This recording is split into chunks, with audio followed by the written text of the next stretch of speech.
இப்பவே இந்த 10 நாட்கள்லயே மக்கள், பல பெண்கள், இளைஞர்கள், ஜென்சி கிட்ஸ்கள் இந்த ஆட்சியுடைய உண்மையான முகத்தை ஏற்கனவே உணர ஆரம்பிச்சிட்டாங்க. நாள் ஆக ஆக நிச்சயம் இந்த ஆட்சியாளர்களை நிறைய தானாகவே எக்ஸ்போஸ் ஆவாங்க. போக போக இன்னும் பலருக்கு பல உண்மைகள் தெரிய வரும். முத்தமிழர் கலைஞர் அவர்கள் சொன்ன ஒரு உதாரணத்தை இங்க நான் குறிப்பிட விரும்புறேன்.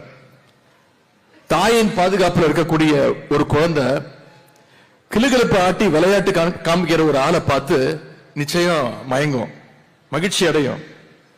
தாயிட்ட இருந்து தாவி அந்த கிளுகிழப்பு ஆட்டுறவங்க கிட்ட போய் கொஞ்ச நேரம் போய் உட்கார்ந்துக்கும். ஆனா அந்த குழந்தை கிளுகிழப்ப காட்டுறவங்க கிட்ட நிரந்தரமா இருந்துறாது.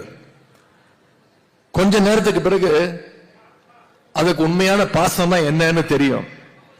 தாயோடைய முகத்தை நிச்சயம் தேடி பார்க்கும். தாய் கிட்ட தான் மீண்டும் திரும்பி வரும். அது மாதிரி இப்ப கவர்ச்சி மாயாஜாலத்தை காட்டி மக்களை சிலர் ஈர்த்திருக்கிறாங்க.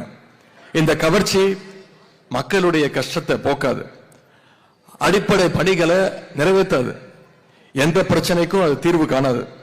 எனவே தாயோடைய அன்புக்கு ஈடாக எதுவும் இல்லை அப்படிங்கிறத அந்த குழந்தை மீண்டும் உணர்ந்து தமிழ்நாட்டுக்கு தாயாக இருக்கக்கூடிய நம்முடைய கழகத்தை, நம்முடைய தலைவரை நோக்கி நிச்சயம் அந்த குழந்தை விரைவில் வரும்.